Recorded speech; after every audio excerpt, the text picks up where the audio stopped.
Bonjour et bienvenue, je suis le Père Julien de la paroisse Saint-Ginier dans le diocèse de Marseille. Nous allons réfléchir sur l'évangile de ce dimanche, 30 août 2020, 22e semaine du temps ordinaire.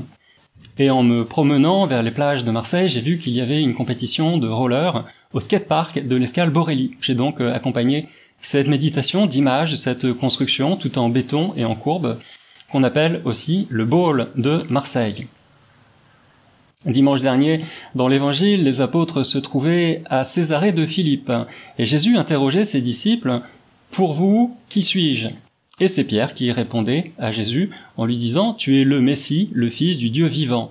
Jésus attendait cette réponse pour passer à la vitesse supérieure et commencer à annoncer sa passion. C'est ce qu'il fait pour la première fois dans le passage que nous lisons aujourd'hui, les versets 21 à 27 du chapitre 16 de l'Évangile selon saint Matthieu.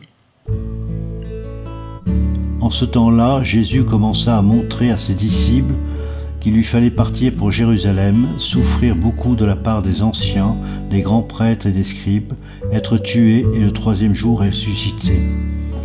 Pierre, le prenant à part, se mit à lui faire de vifs reproches.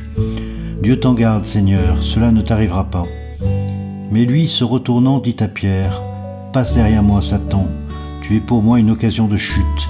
Tes pensées ne sont pas celles de Dieu, mais celles des hommes. » Alors Jésus dit à ses disciples, « Si quelqu'un veut marcher à ma suite, qu'il renonce à lui-même, qu'il prenne sa croix et qu'il me suive.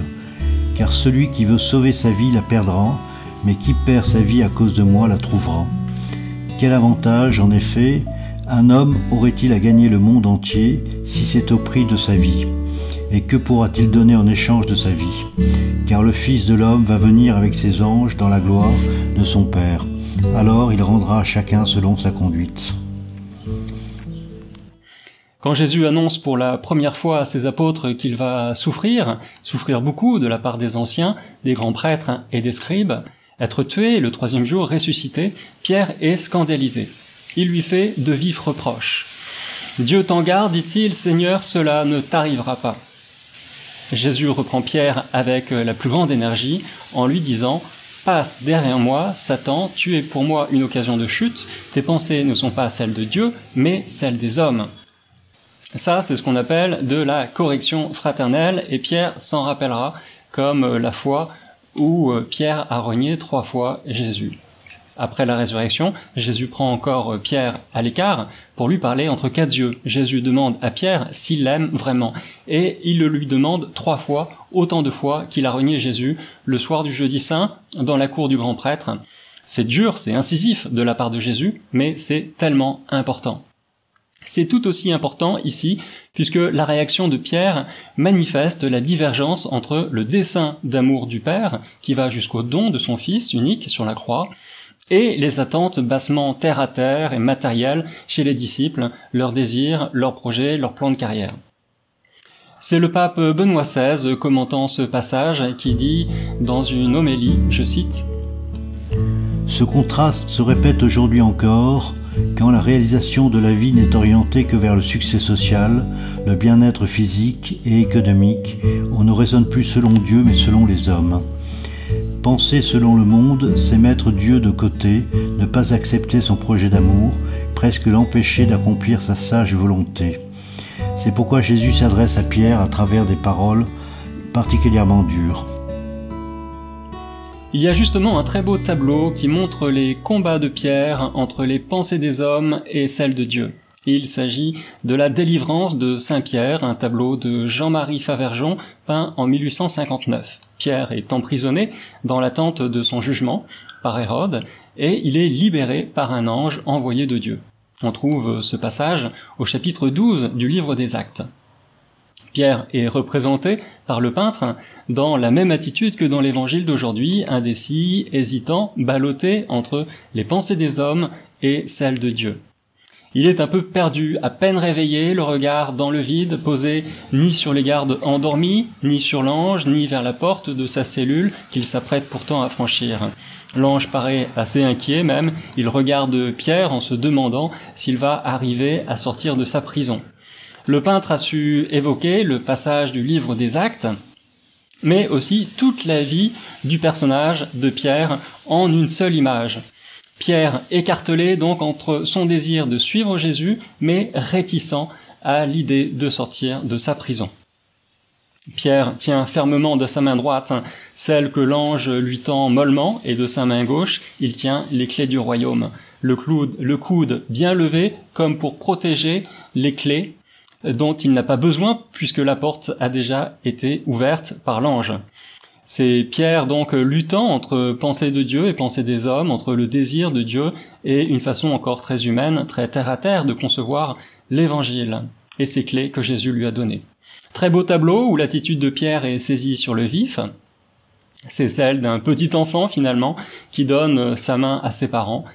Alors ça vaut aussi pour Pierre, mais ça vaut également pour chacun de nous. Il faut savoir se renouveler, comme dit Paul dans la première lecture, la lettre aux Romains au chapitre 12. Ne prenez pas pour modèle le monde présent, mais transformez-vous en renouvelant votre façon de penser pour discerner quelle est la volonté de Dieu. Dans ces méditations que je vous propose pour vous aider à accueillir les textes de la messe dominicale avec une oreille plus attentive, je donne la parole à un auteur chrétien. Dimanche dernier, c'était Thérèse de Lisieux. Aujourd'hui, je voudrais éclairer ce texte avec les écrits de Maurice Zindel. En relisant quelques textes de Zindel cette semaine, j'ai trouvé dans ses écrits une belle illustration de ce que pouvait signifier renouveler sa façon de penser pour avoir les pensées de Dieu et non pas celles des hommes, comme Jésus le dit à Pierre. Et pour cela, il faut garder notre regard fixé sur le Christ en son humanité, et ainsi se désapproprier de soi-même. Les évangélistes sont unanimes, ils expliquent tous que cette suite sous le signe de la croix est un chemin de perte de soi-même, un chemin nécessaire pour l'homme et sans lequel il ne lui est pas possible de se trouver lui-même.